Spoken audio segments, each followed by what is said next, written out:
સાહેબ કહે છે કે, હે ભગવંત ગુરુદેવ, આ જીવનનો જ્યારે અંત આવે ત્યારે તું સુરતારૂપી તંત બનીને આવજે. એ સુરતારૂપી તંતને તું હે પ્રભુ એવી રીતે ખંતથી કાળજીથી ખેંચજે જેથી કરીને તું જ શરણમાં વિરામી જાઉં.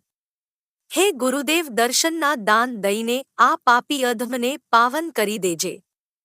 હે પ્રભુ, વેદશાસ્ત્રોમાં તને પતિતપાવન દવાનો સાગર કહ્યો છે. તો આ દાસ પર દયા દાખવજે. હે નાથ, ધર્મ કે કર્મનો કોઈ મર્મ કે ભેદ હું જાણતો નથી. ન્યાય, નીતિ, રીતિ, ધર્મથી હું સાવ અજાણ છું. હે ગુરુદેવ, ભક્તિ કે જ્ઞાનના સૂત્રો હું સમજ્યો નથી. તેમજ મારામાં યોગસાધના કે વૈરાગ્ય પ્રગટ થયો નથી. હે પ્રભુ, હું અબુધજાણ જીવને તું હૃદયમાં જે પ્રેરણા કરીશ તે પ્રમાણે તારે આધીન રહીને કર્મ કરતો રહીશ. જીવનમાં સારું નરસું જે કંઈ કર્મ છે તે બધું જ હે પ્રભુ તારું જ છે. એમ સમજીને હું તો તારા હુકમનું પાલન કરનારો તારા શરણનો હું દાસ છું.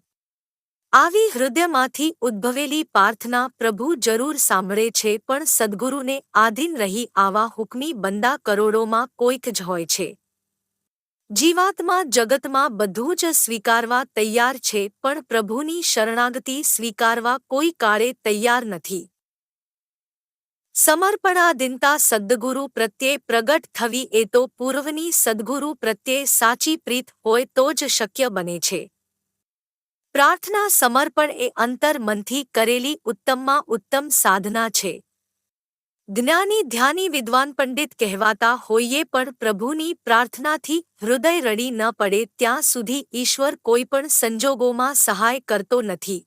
સાહેબ તો પૂર્ણ બ્રહ્મરૂપ હતા છતાં પણ સદ્ગુરુને આધીન રહીને શરણાગતિ સ્વીકારીને કરેલી પ્રાર્થના સૌ કોઈના જીવનમાં પ્રકાશ પાડનારી છે.